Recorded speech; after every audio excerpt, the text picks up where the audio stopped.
अगर आप गूगल पे टॉप 10 ग्रेटेस्ट ओरेटर यानी वक्ता ऑफ ऑल टाइम सर्च करते हो तो कोई नाम दिखे ना दिखे, ये नाम डेमोस्थनीज आपको दिखेगा ही दिखेगा।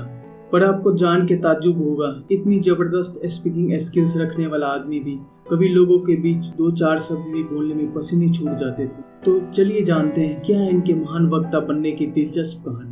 डेमोस्थनीज, जिसे दुनिया का सबसे महानतम वक्ता माना जाता है, एकदम बोल्ड, स्पष्ट और लंबे लंबे पंक्तियों को भी एक सांस में बोलने की कला उन्हें जन्म के साथ ही नहीं मिला, बल्कि जब उन्होंने बोलना शुरू किया तो वो तुतला के बोलते थे। 2 शब्द बोलने में भी उनके सांसें जवाब दे देती थी, उच्चारण तो बिल्कुल ही बेकार थे। पर जब डेमोस्थनीज महज 7 वर्ष की छोटी आयु में ही अनाथ हो गए और उनके धनी पिता द्वारा छोड़ी गई अच्छी खासी संपत्ति पे उनके रिश्तेदारों ने हक जमाना शुरू किया, तो डेमोस्थनीज को कहीं न कहीं समझ में आ गया था अपने हक की लड़ाई खुद ही लड़नी पड़ेगी।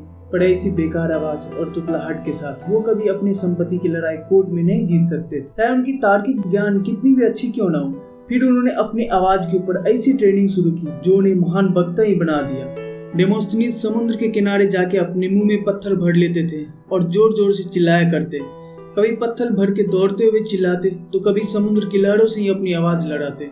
घर पर भी उन्होंने एक अंडरग्राउंड रूम बनाया था जहां उन्होंने अपना आधा सर मुड़वा लिया, जिससे वो चाह कर भी कई महीनों तक बाहर नहीं निकल पाए, ताकि वो रूम में बड़े शीशों के आगे खड़े होकर अपनी आवाज के एक एक कमजोरियों को काम कर सके। इतनी मेहनत के बावजूद भी जब उन्होंने पहली बार एक पब्लिक असेंबली को संबोधित किया तो वो एकदम से ब्लैंक हो गए और ऑडियंस के हंसी के पात्र बने। फिर भी उन्होंने अपनी मेहनत जारी रखा और अंततः 20 वर्ष की उम्र में अपना पहला वकील खुद ही बन के अपने रिश्तेदारों से केस जीत ही लिया। हालांकि तब तक उनके रिश्तेदारों ने ज्यादातर संपत्तियां खा लिया था, पर इस प्रोसेस में डेमोस्थनीज ने अपनी संपत्ति से कहीं ज्यादा मूल्यवान चीज पा लिया था, और वो है बोलने की कला। और आगे चल के इसी शानदार वक्तव्य कला के दम पे वो ग्रीक के महान वक्ता और महान राजनीतिक लीडर बन के उभरे। बोलने की कला एक ऐसी कला है जिसका महत्व आज से 2400 ईयर्स पूर्व भी था जब डेमोस्थनीज पैदा लिए थे, और आज भी है और हमेशा ही रहेगा। आपको क्या लगता है कि हमारे प्रधानमंत्री मोदी जी से ज्यादा टैलेंटेड और हुनर वाले लोग भारत में नहीं होंगे?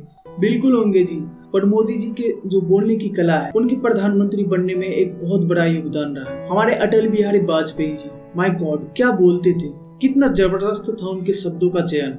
दुनिया के जाने माने इन्वेस्टर और बिलियनियर वॉरेन बफेट भी कम्युनिकेशन स्किल के महत्व पे कहते हैं कि चाहे अभी आप कोई सा भी काम करते हो, आपका कोई भी प्रोफेशन हो, अगर आप चाहते हो कि आपकी वैल्यू वर्थ अभी के अभी कम से कम 50% से अधिक बढ़ानी हो, तो आप अपनी कम्युनिकेशन स्किल्स का धार तेज करना शुरू करो।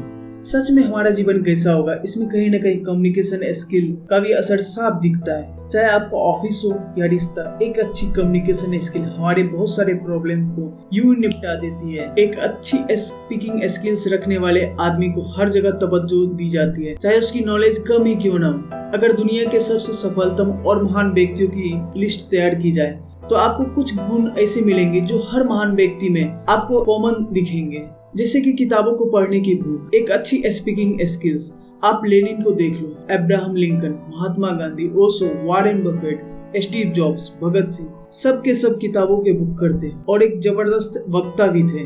यहाँ तक कि हिटलर भी एक वोरेशियस रीडर थे, किताबों के प्रति अगाध प्रेम, और उनके भाषण कला का तो कोई जवाब ही नहीं था। जब वो बोलते थे तो जर्मनी के लोग झूम उठते थे।